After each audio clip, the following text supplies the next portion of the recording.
A gente consegue movimentar o Brasil? Será? Exploração do trabalho, problemas sociais já existem há séculos. A mudança é a única constante que a gente tem certeza de que ela existe.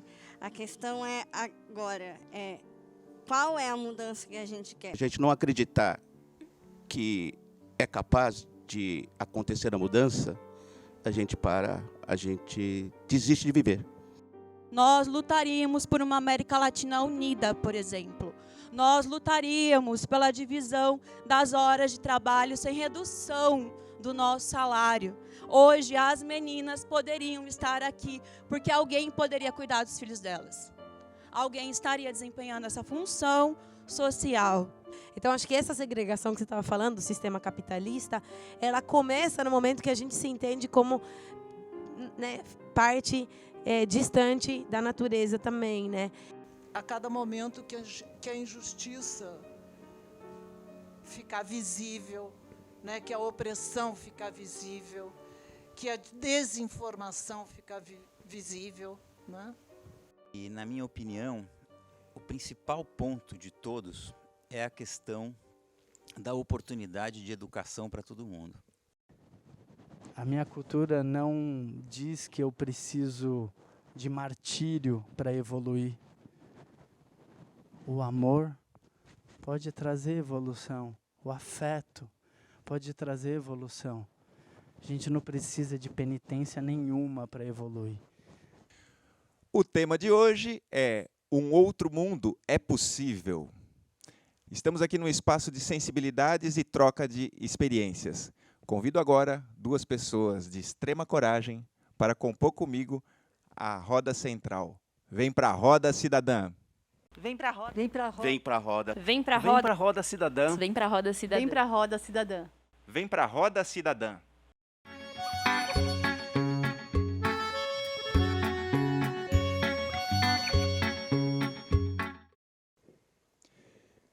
Para começar o programa, gostaria de introduzir o assunto Um Outro Mundo é Possível. Quem sabe, se abdicarmos da sociedade de poder e mando, na qual fomos moldados e da qual temos dificuldade de nos libertar, quem sabe isso seja possível. A força da ganância sufoca o lampejo de solidariedade. No entanto, no dia a dia, no dia a dia, a vida só funciona porque alguém se dispõe a cuidar do filho de uma mulher que sai para trabalhar. No domingo, a ajudamos em forma de mutirão na construção da casa de um amigo ou parente. Enfim, somos solidários por excelência. Temos o desejo de ajudar uns aos outros. O que justifica, então, um pequeno grupo de bilionários concentrar a riqueza que seria a solução de todos os problemas de todos os habitantes do planeta. A apropriação dos corpos, da vida, do trabalho, da maioria dos seres humanos possibilita o acúmulo de riquezas e a manutenção das desigualdades. Se somos a maioria, por que nos submetemos? A maioria dos eleitores da maioria dos países democráticos é mulher, pobre, preta, jovem. No entanto, a maioria da representação política é masculina, rica, branca e de meia idade. Como podemos melhorar a nossa representatividade? Um outro mundo é possível? Vendo como uma pergunta se um outro mundo é possível, caramba, claro que é, sempre é. Porém, eu não acredito que ele seja no coletivo mais. Isso daí é uma coisa que eu até tinha um tempo atrás, e quando eu falo um tempo atrás, há uns 10, 15 anos atrás.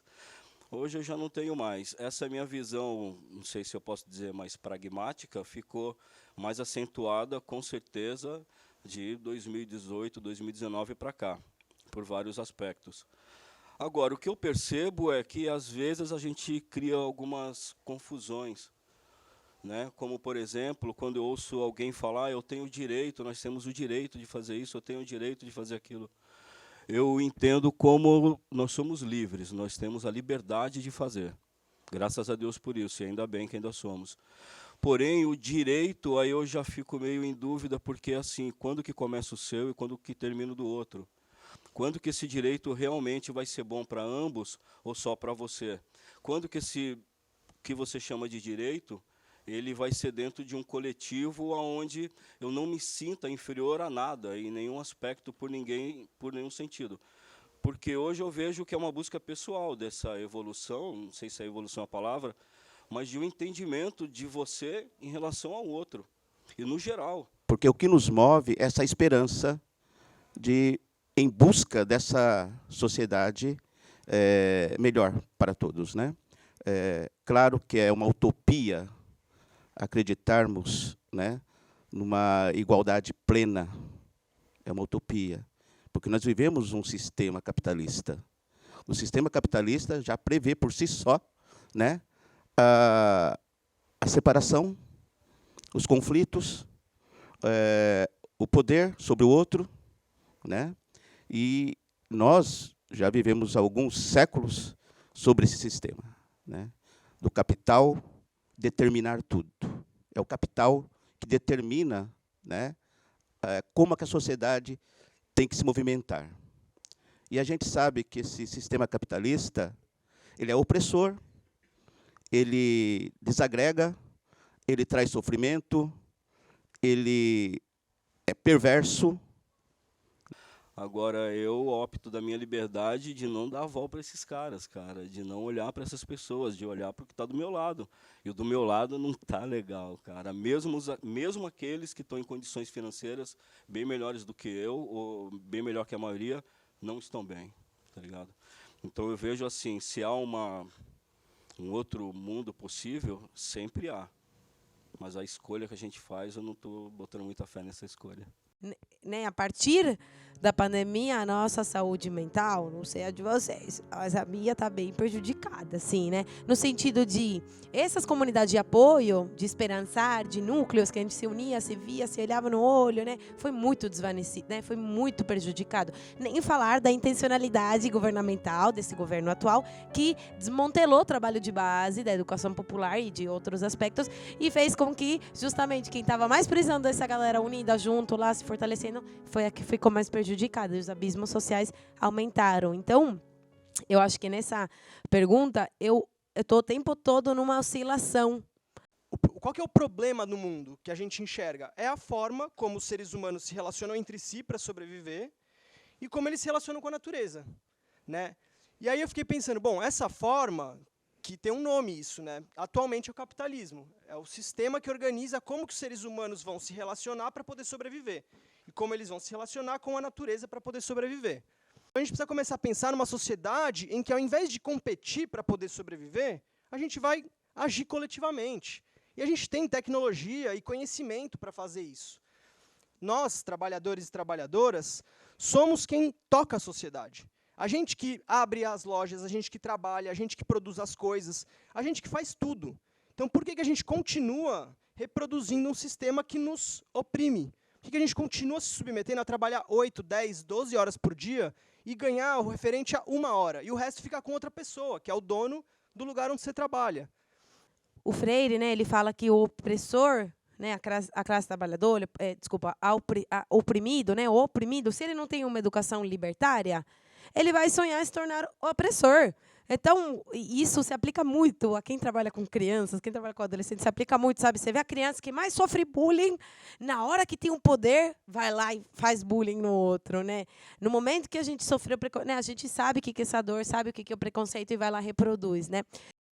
Então, o preconceito, o desrespeito, o desamor, né, a gente não pode aceitar. É um trabalho nosso. Quem quer mudar o mundo, e a gente precisa mudá-lo, e eu acredito, porque eu acredito na evolução do ser humano, né? Temos escravos ainda? Temos um monte. Temos criança na rua? Temos. Temos mulher apanhando? Temos. Não podemos aceitar, a gente tem que gritar, a gente tem que se mobilizar a cada momento.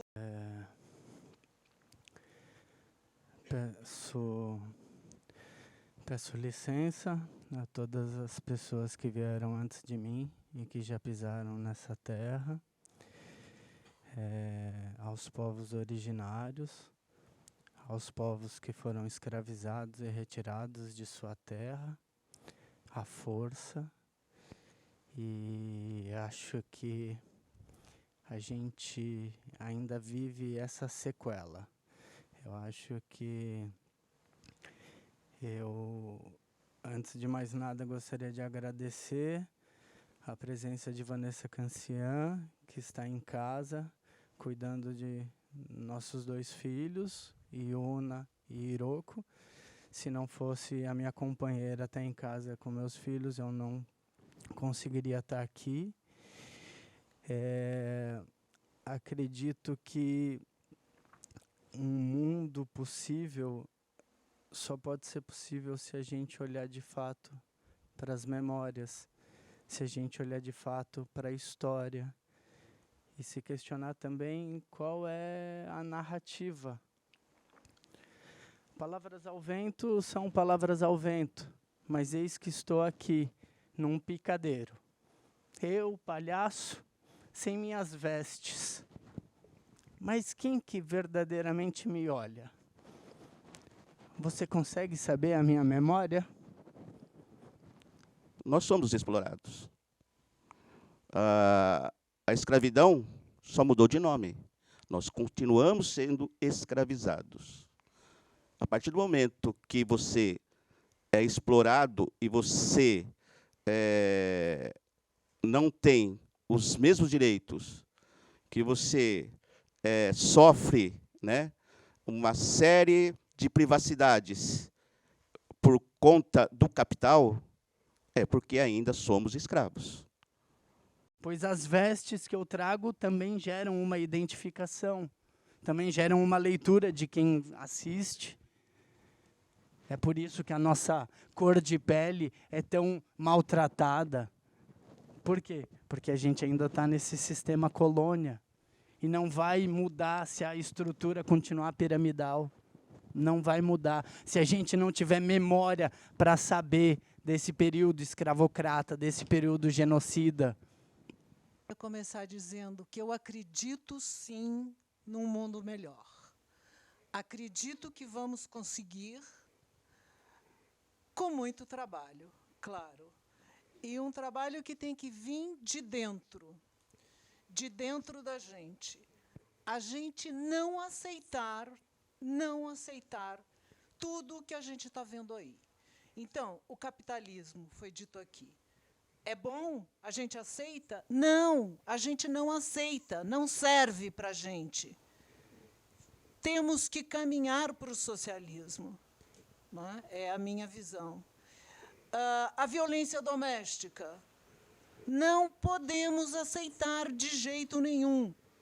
Cadê as mana preta se não é aqui? Então, que lugar que nós reservamos como sociedade para as mulheres que provavelmente são mães, que são negras, ou periféricas, ou não periféricas, mas que não estão aqui incluídas numa... Que a sociedade não está reservando um lugar de se questionar sobre um mundo melhor? Será que está no corre? Será que está no modo de sobrevivência, tentando fazer a gente poder estar aqui? E em vários momentos, todos vocês trouxeram as possibilidades de solução. Então, vamos voltar lá, como que essa revolução foi vitoriosa? A ação direta. E quando a gente rememora as greves, e quando a gente comemora 100 anos da primeira greve geral no país, a gente tem que lembrar, e a gente não pode esquecer, como isso foi conquistado. Não foi o patrão que falou, hoje eu tranco a fábrica, galera, vai lá. Não é assim. E se a gente for esperar o aval dos nossos algozes, nós vamos continuar presos, sim, na utopia. Nós vamos continuar presos, sim, no meu Twitter, que eu vou retweetar e retweetar, porque eu preciso de engajamento. Não, eu preciso da rua cheia. A gente está vivendo numa situação em que ninguém se enxerga. A gente se curte. A gente compartilha. Mas a gente não se vê, a gente não se abraça. Como que eu posso te afetar? Como que eu posso te afetar? Acho que o celular, hoje em dia, né, ele trouxe um anestésico muito ruim para todo mundo, né? Estamos anestesiados nesse problema e as questões mais importantes, elas aparecem no nosso dia a dia e a gente vai esquecendo com facilidade delas o que a gente não deveria e de uma maneira como a gente não fazia. E a gente está fazendo isso hoje. Então, a gente não pode esquecer, né? E por isso que eu vou voltar na questão da educação, porque eu acho que a educação é uma prioridade fundamental para que a gente possa fazer todo mundo ter a oportunidade de discutir coisas importantes para o futuro. A gente está à beira de um abismo ambiental e parece que a gente está cego, né? Então, se a gente está querendo discutir para um futuro melhor, essa questão ambiental, na minha opinião, ela é fundamental, porque a gente está na frente de um navio que vai bater e a gente vai afundar todo mundo e a gente não está discutindo isso. Hoje, com o capitalismo, a gente está muito mais longe das soluções, porque foi criada uma enorme cadeia de leis, né, que a gente não está conseguindo chegar nos caras do poder. E os caras do poder não precisam fazer nada, eles simplesmente estão escondidos atrás do poder que eles mesmos estão fazendo, né? As câmaras municipais, os senados, tudo mais, eles são gerenciados pelo dinheiro de quem tem o poder, né? Claro, e a gente não consegue chegar nisso, nós somos muito distantes disso. Por isso que eu acho que a ação local, na minha opinião, é a esperança que eu tenho para um futuro melhor. Então, aonde que eu posso gerar efetivamente a mudança? Nas pessoas que estão ao meu redor, nas pessoas da minha comunidade. E como eu gero essa mudança? Como eu trato as pessoas do meu entorno? Como eu ajo com as pessoas do meu entorno? Perceber também que a mudança parte da gente. Então, como nós reagimos com as pessoas que a gente toca hoje, né? Quando você tem a oportunidade de criar vivências interessantes, enriquecedoras, do ponto de vista de relacionamento com as pessoas, com pessoas que você trabalha, com as formas de produção, relacionamentos de dinheiro, de comida, de horta na sua casa, questões ambientais, maneira de se comportar. Quando você consegue elevar isso e elevar as pessoas que estão no seu entorno, eu acredito nessa acupuntura social como sendo a grande ação que vai trazer exemplos para as modificações futuras. Porque sozinho, talvez a gente não consiga resolver e não vai resolver nunca, mas criando projetos e objetos e ações pequenas inicialmente, mas que possam servir de exemplo, talvez a gente consiga fazer coisas transformadoras. É claro que as riquezas estão concentradas nas mãos de uma minoria. E essa minoria que concentra toda a riqueza que nós produzimos, né, é que está nos oprimindo.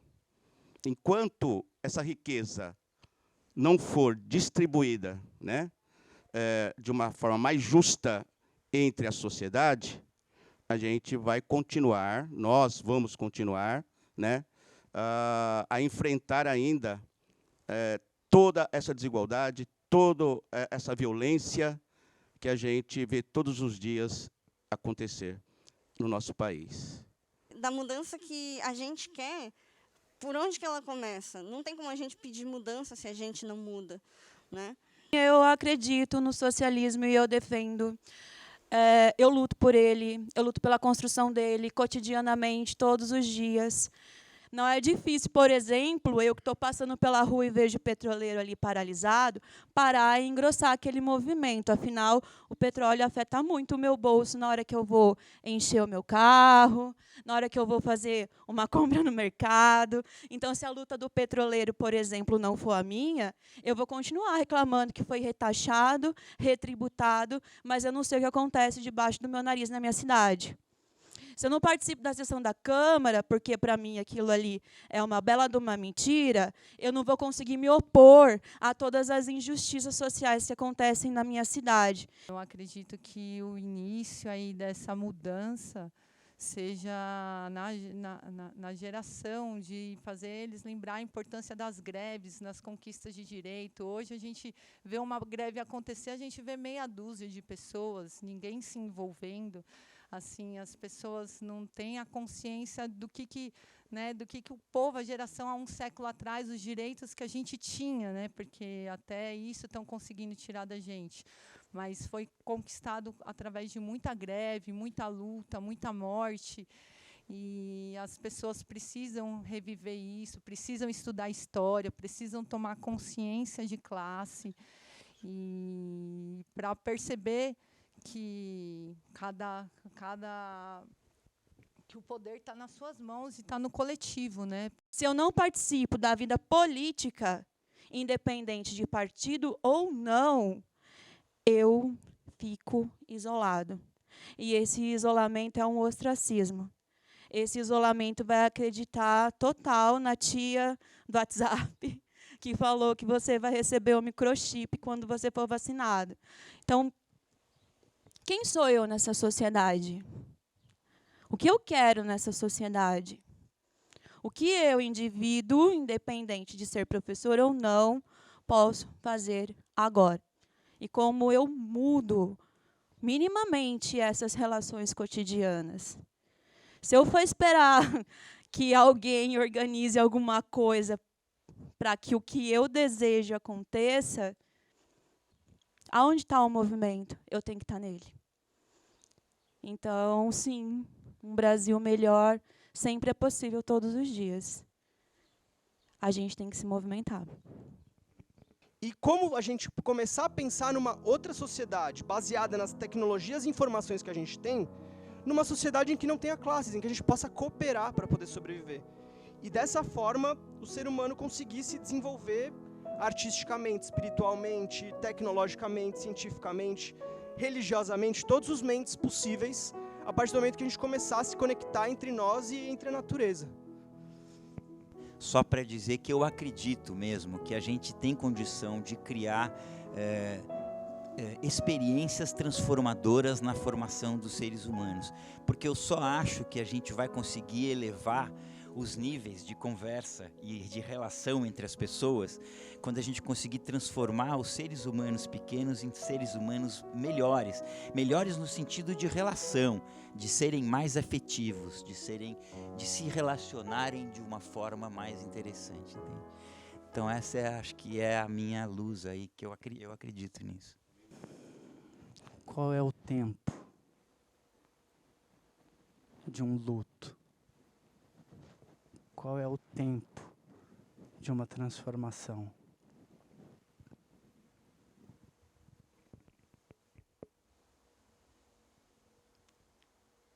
Qual é o tempo de quem está no poder?